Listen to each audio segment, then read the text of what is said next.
1943, late night. Frank Sinatra gets a phone call. His manager sounds panicked. "Frank, you need to know something. Bing Crosby is trying to destroy you." Frank laughs. "What? Bing? We're friends. We're colleagues." The manager's voice is dead serious. "No, Frank. He's been calling radio stations, telling them not to book you. He's been talking to record labels, warning them you're difficult to work with. He's been spreading rumors, and it's working. You're being blacklisted, and Bing Crosby is the one doing it." That phone call revealed a secret war that had been raging for years, a war between America's two biggest stars, a war that nearly destroyed Frank Sinatra's career before it even began. This is the untold story of how Bing Crosby, the beloved crooner, tried to eliminate his only real competition, the story of a rivalry so deep, so calculated, so ruthless, that it nearly rewrote music history. And the most shocking part, the public never knew. Because Bing Crosby was too smart to fight in public, he fought in the shadows, and he almost won. To understand this war, you need to understand where it started. Bing Crosby was the undisputed king of American music. He'd been on top for nearly a decade. His radio show had the highest ratings. His records sold millions. His movies were box office gold.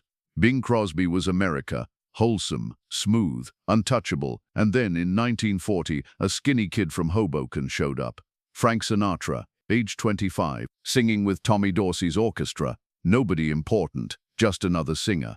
Bing wasn't worried. He'd seen countless young singers come and go. They'd have a hit or two, then disappear. Frank would be no different. But Frank was different. By 1942, Frank Sinatra was a phenomenon. Teenage girls were screaming at his concerts, fainting, crying. They called themselves Bobby Soxers. The media called it Sinatramania. Frank's records were selling. His radio appearances were drawing huge audiences. And suddenly, Bing Crosby had competition, real competition, for the first time in his career. And Bing didn't like it, not one bit. See, Bing Crosby wasn't just competitive, he was ruthlessly competitive. He'd grown up poor, fought his way to the top, and believed the top only had room for one person, him. When other singers started to rise, Bing would quietly work to undermine them, not openly, never openly. But behind the scenes, Bing was a master manipulator. He had relationships with radio executives, record label owners, Hollywood producers, and he used those relationships to protect his position. If a young singer was getting too much attention, Bing would make a few calls. "I'm not sure he's ready for prime time, maybe give it some time." If a record label was considering signing someone, Bing would express concerns. "I've heard he's difficult to work with, might not be worth the headache." It was subtle, gentle, but effective, and for years it worked. Bing remained on top, unchallenged. But Frank Sinatra was different. Frank wasn't some flash-in-the-pan crooner. He had talent, real talent. He had charisma. He had ambition, and most importantly, he had a different audience. Bing's audience was adults, middle America, conservative, establishment. Frank's audience was young people, teenagers, the next generation, and that terrified Bing, because he realized Frank wasn't competing for his audience. Frank was creating a new audience, and that new audience would eventually replace Bing's audience, unless Bing stopped him. So in 1943, Bing launched his campaign. It started with radio. Bing called the heads of major radio networks, CBS, NBC. "I'm concerned about this Frank Sinatra situation," Bing would say. "The screaming teenagers, the hysteria. Is this really the image we want for American music?" The executives listened, because Bing Crosby was their biggest star. "I'm not saying don't book him," Bing continued, "but maybe limit his appearances. Keep him in check. Don't let him overshadow the more established artists." Translation: "Don't let him overshadow me." Some executives complied. Frank noticed his radio bookings were being reduced. Offers that seemed certain suddenly disappeared. He didn't understand why. Then Bing went after Frank's record deal. Columbia Records had signed Frank in 1943. Bing called the president of Columbia. "I hear you signed Sinatra. Interesting choice." There was a pause. Then Bing added, "You know he's very young, very inexperienced. I hope you're prepared for the challenges that come with managing someone like that." "What do you mean, Bing?" "I mean he might be difficult, demanding. These young singers with sudden fame often are. I'd hate to see Columbia have problems." The message was clear. Frank Sinatra is trouble. Be careful. Columbia started treating Frank differently. They became more controlling, more demanding, gave him less creative freedom. Frank felt the pressure but didn't know where it was coming from.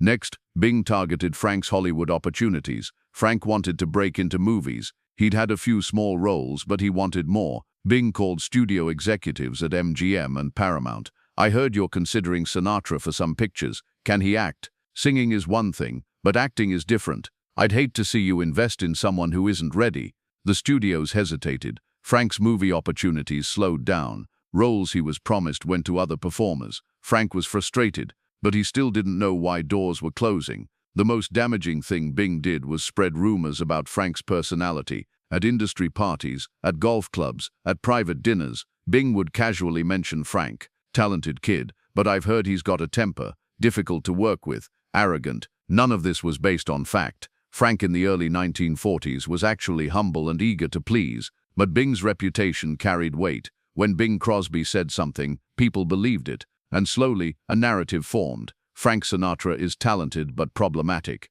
By 1944, Frank was sensing something was wrong. His career was still successful, but it wasn't growing as fast as it should. Radio bookings were limited. Record label support was lukewarm. Movie roles weren't coming. And then he got that phone call. His manager, a man named Nicholas Savano, had heard the rumors. He'd talked to people in the industry, and he'd pieced it together. "Frank, Bing Crosby is working against you." Frank didn't believe it at first. "Bing? Why would Bing care about me? He's Bing Crosby. He's got nothing to worry about." "That's exactly why he's worried, Frank. You're the first person who's threatened his throne, and he's trying to protect it." Frank asked around, quietly, carefully, and he heard stories. A radio executive mentioned that Bing had expressed concerns. A record producer said Bing had raised questions about Frank's reliability. A studio head admitted that Bing had suggested Frank wasn't ready for leading roles. Frank was furious, but he was also smart.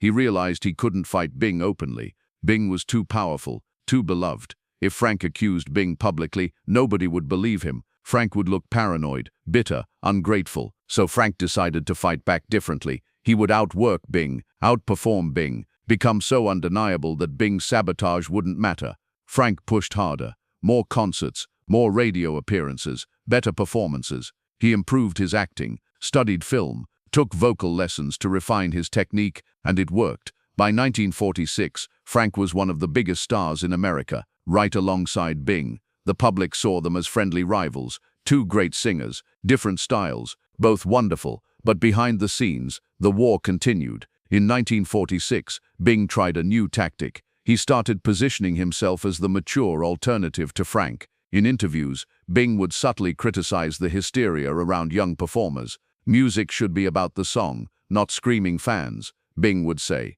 "I prefer a more dignified approach." He never named Frank directly, but everyone knew who he meant. Bing also used his influence to keep Frank out of certain venues, the most prestigious concert halls, the most important radio shows. Bing would call the organizers. "I'd love to perform at your venue, although I understand you're also considering some newer performers. I prefer venues that maintain a certain standard." Translation: "It's me or Frank. Choose." Some venues chose Bing, others chose Frank, but the division was clear. Hollywood insiders started noticing. Dean Martin, who would later become one of Frank's best friends, remembered. Everyone knew Bing and Frank didn't like each other, but nobody talked about it.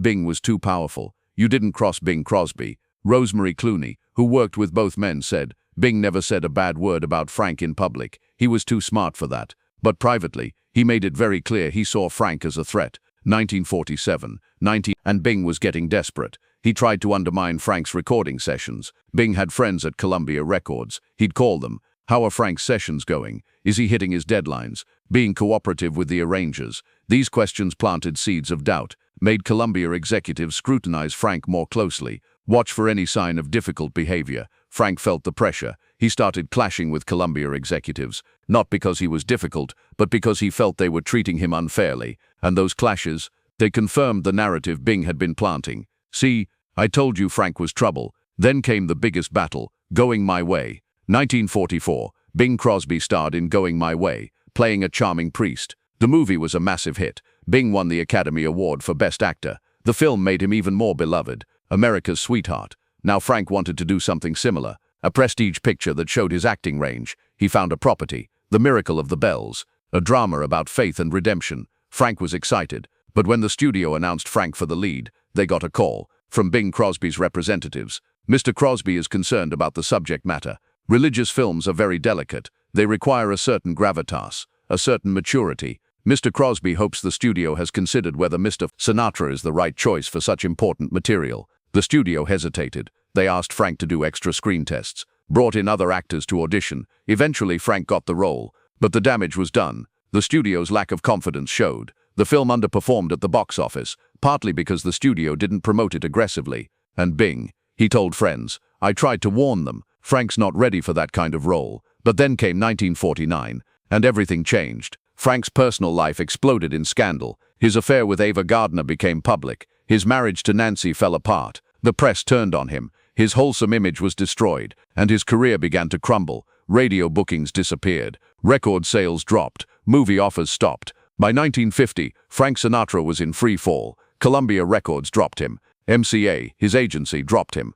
Hollywood wanted nothing to do with him. Frank was broke, depressed and desperate, and Bing Crosby watched it all happen. Did Bing cause Frank's collapse? No. Frank's personal decisions caused that. But did Bing do anything to help? No. Did he use his influence to give Frank a second chance? No. Did he call anyone and say, "Frank's going through a tough time, let's support him"? No. Instead, Bing stayed silent. And in Hollywood, silence from someone as powerful as Bing Crosby was its own form of sabotage.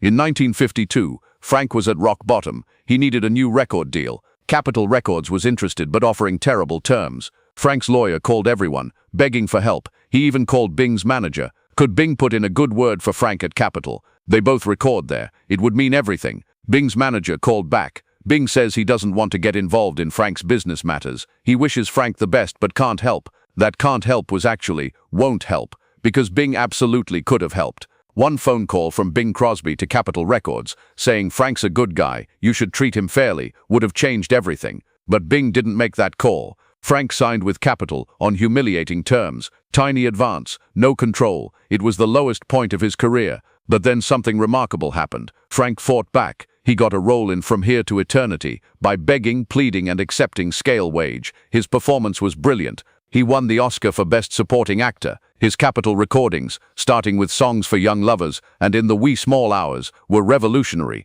Critics loved them. Suddenly, Frank Sinatra was back, bigger than ever, and Bing Crosby couldn't believe it. March 25, 1954. The Academy Awards. Frank wins Best Supporting Actor. The crowd erupts. Frank is crying, grateful, humble. The camera pans across the audience. Everyone is applauding. Everyone except Bing Crosby. Bing sits there, arms crossed, face expressionless, no smile, no applause, stone cold. People noticed, journalists noticed, Frank noticed. After the ceremony, backstage, Frank is surrounded by well-wishers. Bing walks past, doesn't stop, doesn't say congratulations, just walks past like Frank doesn't exist. Frank told his daughter Nancy years later, "That night, I knew. Bing never wanted me to succeed. He wanted me to disappear. And when I came back, he couldn't hide his disappointment." 1954, 1960. Frank's career exploded. He became bigger than Bing had ever been. More albums, better movies, more influence. Frank formed his own record label,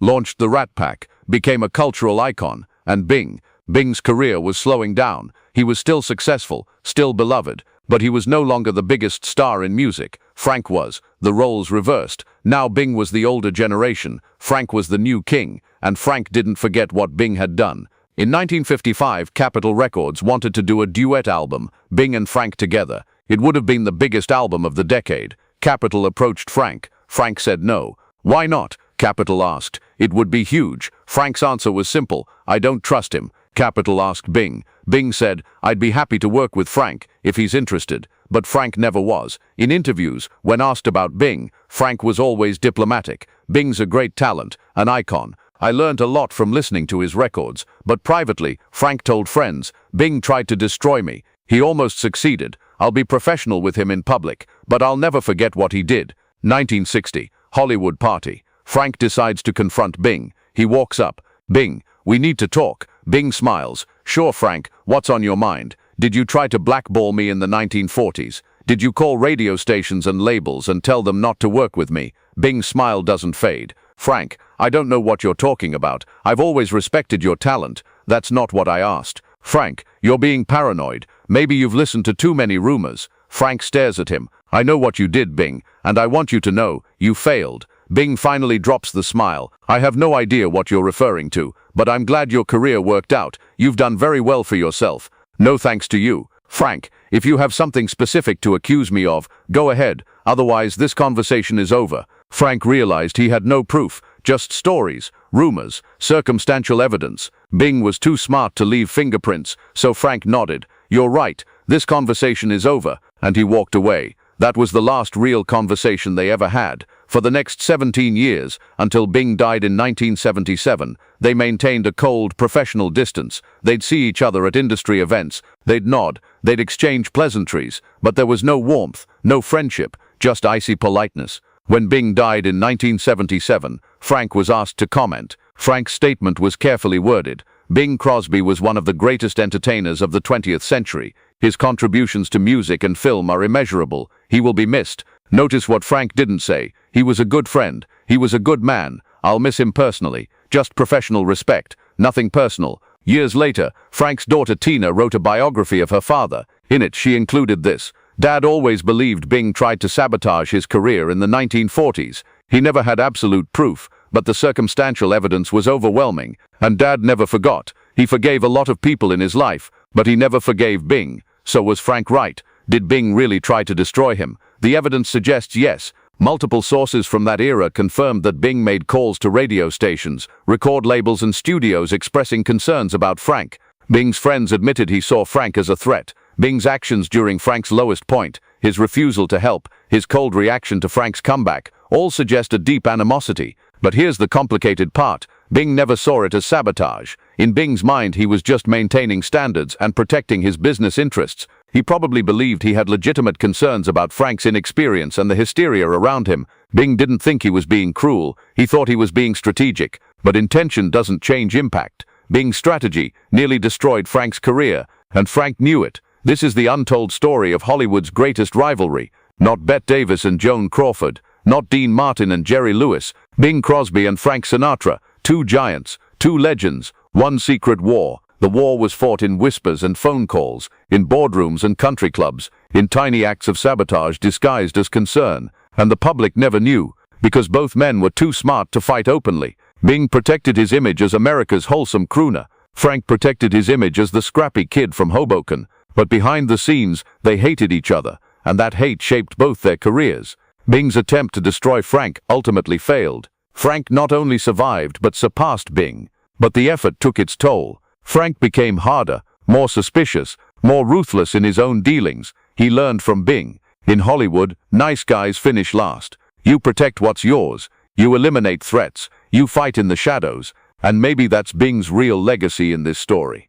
He didn't destroy Frank, but he taught Frank how to fight. And Frank became a better fighter than Bing ever was. Today, when people think of Bing Crosby, they think of White Christmas, the warm voice, the gentle smile, America's favorite crooner.